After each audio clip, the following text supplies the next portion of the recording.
سامعین، welcome to my channel voice of Mona. ہماری آج کی سٹوری کا نام ہے مہربان۔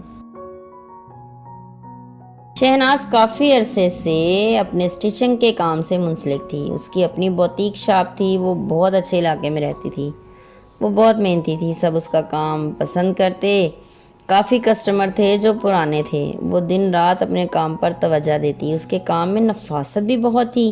کام زیادہ ہونے کی وجہ سے اس نے سٹاف بھی رکھ لیا تھا، لیکن نگرانی وہ خود کرتی تھی۔ شہناز اکیلی تھی، نوکر چاکر تھے، وہ اکیلی ہی رہتی تھی، والدین تھے نہیں، بہن بھائی سب کے سب ملک سے باہر تھے۔ اسے بھی بلاتے تھے مگر اس کا کام اچھا خاصا چلتا تھا، اس لیے وہ جانا نہیں چاہتی تھی۔ ویسے گھومنے چلی جاتی، وہ سب سے ملتی تھی، پر کام سے زیادہ اسے کچھ عزیز نہ تھا۔ پہلے کام، باقی ہر چیز بعد میں۔ وہ اچھی خاصی خوبصورت بھی تھی۔ شادی نہ کرنے کی وجہ، اور وہ بہت مضبوط وجہ تھی، وہ بولتی کسی مرد کی محکوم نہیں رہ سکتی، اس لیے مجھے شادی نہیں کرنی، میں اکیلی ہی خوش ہوں۔ وہ کافی سارے پرپوزل بھی ٹھکرا چکی تھی۔ پھر اس کی کسٹمر ایسی تھیں جو اس کو آفر کر چکی تھیں، مگر وہ سب کو کہتی مجھے شادی نہیں کرنی، نہیں کرنی اور نہیں کرنی، اور اب میری عمر بھی زیادہ ہو رہی ہے۔ پھر سب اصرار کر کر کے تھک گئے اور خاموش ہو گئے۔ اس کی بہن کے ہاں بیٹا ہوا، وہ باہر جا رہی تھی اس سے ملنے۔ وہ عمان میں رہتی تھی۔ شہناز وہاں ایئرپورٹ پر اتری تو سب اسے لینے آئے ہوئے تھے۔ وہ اسے لے کر گھر پہنچے تو اس کی بہن اسے دیکھ کر بہت خوش ہو رہی تھی۔ اس کی بہن نے کہا اب نہیں جانے دوں گی، میرے پاس رہو۔ وہ بولی پاگل ہو، میرا سب کچھ وہاں ہے، میں نہیں رہ سکتی۔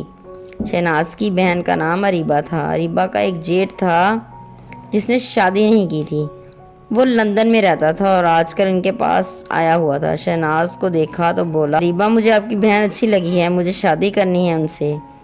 اریبہ نے کہا وہ شادی کرنا ہی نہیں چاہتی، ہم بہت زیادہ کوشش کر چکے ہیں مگر وہ نہیں مانتی۔ اس نے کہا مان جائیں گی، کوشش کرتے رہو۔ پھر سب رات کے کھانے پر اکٹھے ہوئے تو شہناز نے محسوس کیا اریبہ کا جیٹ حسان اس پر بڑا مہربان ہو رہا ہے۔ اس نے توجہ نہیں دی۔ پھر حسان نے خود اس سے بات کرنے کا ارادہ کیا اور بولا مجھے بات کرنی ہے۔ اس نے کہا آپ جو چاہتے ہیں وہ نہیں ہو سکتا، مجھے اپنی آزادی بہت عزیز ہے، میں کسی مرد کی محکوم نہیں رہ سکتی اور نہ ہی کسی قسم کی بندش برداشت کر سکتی ہوں، کیونکہ میں خود مختار اور خود کفیل ہوں، کسی کی محتاج نہیں ہوں۔ دوسرا، شادی بہت بڑی ذمہ داری ہے، میں اپنے آپ کو اس قابل نہیں سمجھتی۔ حسان اسے دیکھے جا رہا تھا۔ سمجھ میں آ گیا تھا کہ شہناز ایک دوست بن کے رہنے والا جیون ساتھی ثابت ہوگی۔ اس نے اسے کہا آپ ایک مرتبہ سوچیں تو صبح تو صحیح، باقی میری قسمت۔ وہ چپ کر گیا۔ شہناز بھی بہن سے بولی مجھے واپس جانا ہے۔ وہ بولی ابھی تو آئی ہو، کچھ دن رک جاؤ۔ وہ ڈسٹرب ہو چکی تھی اور یہاں سے چلے جانا چاہتی تھی۔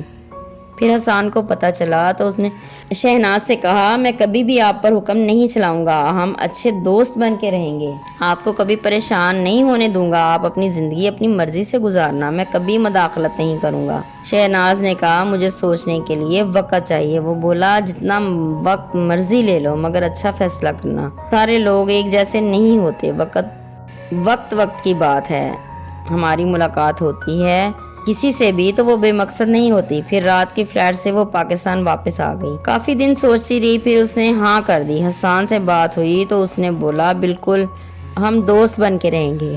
پھر انہوں نے شادی کر لی۔ وہ ویسے ہی کام کر رہی تھی، کبھی یہاں ہوتی، کبھی لندن، کبھی حسان آ جاتا۔ وہ واقعی اچھے دوست بن چکے تھے اور وقت بہت اچھے سے گزر رہا تھا۔ جیتے رہیے، خوش رہیے۔ ملتے ہیں اگلی کہانی کے ساتھ۔